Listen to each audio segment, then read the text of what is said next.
আগস্টের মধ্যে ঢাকা পাবনা একটা রেল চালু করতে চলেছি। লোকোমোটিভ ইতিমধ্যে প্রস্তুত আছে, আমাদের কোচ আসছে, আগামী মাসে আমরা কিছু কোচ পেয়ে যাব এবং কোচ পেলেই প্রথমেই আমরা দুটি লাইন চালু করছি, একটা হচ্ছে ঢাকা পাবনা, পরবর্তীতে ঢাকা খুলনা। তো আমি খুলনার মানুষ, আমি মনে করেছি পাবনার অগ্রাধিকারটা অনেক বেশি, কারণ সাফারিংটাও তাদের বেশি, তো নিশ্চয়ই পাবনাটা আগে হচ্ছে, তারপরে খুলনাটা চালু হচ্ছে। এই সিদ্ধান্ত এটা জনদাবি। জনস্বার্থ রক্ষার জন্য পরিবহন সেক্টরের একটা শৃঙ্খলা দরকার। এখন সে শৃঙ্খলাটা কিভাবে হবে? পরিবহন সেক্টরের সাথে যারা যুক্ত আছে তাদেরকে নিয়েই করতে, বিচ্ছিন্নভাবে না, অথবা ধরেন একে অপরের প্রতিপক্ষ প্রতিযোগী এভাবে না। এই সমন্বয়টা আমরা করছি। সেখানে পরিবহন মালিক সমিতির যারা আছেন এবং মালিক যারা আছেন, যদি আমি এভাবেও বলি, তাদের সর্বাত্মক সহযোগিতা আমরা পাচ্ছি। তারাও একটা আমূল পরিবর্তন চায়, একটা শৃঙ্খলা চায়, একটা জবাবদিহিতার মধ্যেও থাকতে চায়, একটা ধরেন মনোরম পরিবেশটা এনশিওর করতে চায় যোগাযোগ ক্ষেত্রে। তো তাদের সহযোগিতা আছে। শ্রমিক যে সমস্ত ফেডারেশন আছে, সংগঠন আছে, তারাও এই যে জরাজীর্ণ পরিবহন সেক্টর বা ব্যবস্থাপনা, 72 ঘন্টা ময়শ্চারলক সমৃদ্ধ লিলি বডি ওয়াশ, শিয়া বাটারের গুডনেস স্কিন রিপেয়ার করে রাখে সফট ও গ্লোয়িং।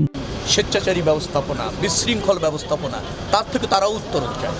এটা হলে যেটা হয়, জনগণ যেমন সেবা পায়, পরিবহন মালিকরাও আমার কাছে মনে হয় স্বস্তিতে থাকবে, লাভবান হবে।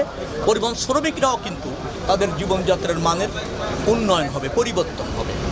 তো এটা অনেক আধুনিক দেশে হয়েছে, পার্শ্ববর্তী অনেক দেশেও হয়েছে। আমরা হয়তো একটু পিছিয়ে আছি, আমরা সেটার উত্তরণ চাইছি এবং সবাইকে নিয়ে কাজ করছি। সরকারের অভিপ্রায়টা স্পষ্ট করে জানান দিচ্ছি এবং সেই অভিপ্রায়ের মধ্যে কোনো বিশেষ শ্রেণীকে লালন করা নেই, জনস্বার্থ জন আকাঙ্ক্ষা লালন করা আছে। এটা যখন তারা বুঝতে পারছে, সবাই সহযোগিতা করছে এবং সেক্ষেত্রে আমাদের একটা সমন্বয় দরকার। সেই সমন্বয় নিয়ে ইতিমধ্যে নীতিগত বেশ কিছু সিদ্ধান্ত আমরা গ্রহণ করেছি। বাস্তবায়ন করবার জন্য প্রক্রিয়াটাও চিহ্নিত করেছে, অগ্রসর হচ্ছে। আমার বিশ্বাস যে একটি মাল্টি মোডাম যোগাযোগ ব্যবস্থা, যেটা আন্তর্জাতিক বিশ্বে প্রতিষ্ঠিত এবং স্বীকৃত, সেটি হয়তো বাংলাদেশেও আপনারা দ্রুততম সময়ের মধ্যে বাস্তবায়ন হতে চলেছে এবং দৃশ্যমান হবে। আমরা ইতিমধ্যে ওটা আমলে নিয়েছি এবং বাস্তবায়ন করবার জন্য প্রাথমিক পর্যায়ে যে সমস্ত কার্যক্রম থাকে সেটা ইতিমধ্যে চালু হয়েছে। ফিজিবিলিটি স্টাডি বলেন, একটা ডিপিপি প্রণয়ন বলেন, এগুলো তো একটা প্রকল্পের প্রাথমিক ধাপ, সেটি ইতিমধ্যে আপনার গ্রহণ করা হয়েছে এবং অনুসরণ করে চলছে। নিশ্চয়ই, যেহেতু পাবনাবাসীর দাবি একটা বৃহত্তর জনস্বার্থে, সামষ্টিক স্বার্থে, ডেফিনেটলি এটা বর্তমান সরকারের অঙ্গীকার। এবং আমি যেহেতু এই যোগাযোগ যোগাযোগ ব্যবস্থাপনাটা দেখছি, রেল, সড়ক এবং নৌ, ওখানে নৌ এবং সড়ক দুটেরই একটা, আপনি যে প্রকল্পটা মেনশন করেছেন, দুটেরই একটা কিন্তু গুরুত্বপূর্ণ ভূমিকা আছে।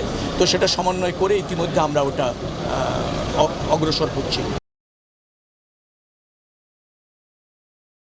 72 ঘন্টা ময়শ্চারলক সমৃদ্ধ লিলি বডি ওয়াশ, শিয়া বাটারের গুডনেস স্কিন রিপেয়ার করে রাখে সফট ও গ্লোয়িং।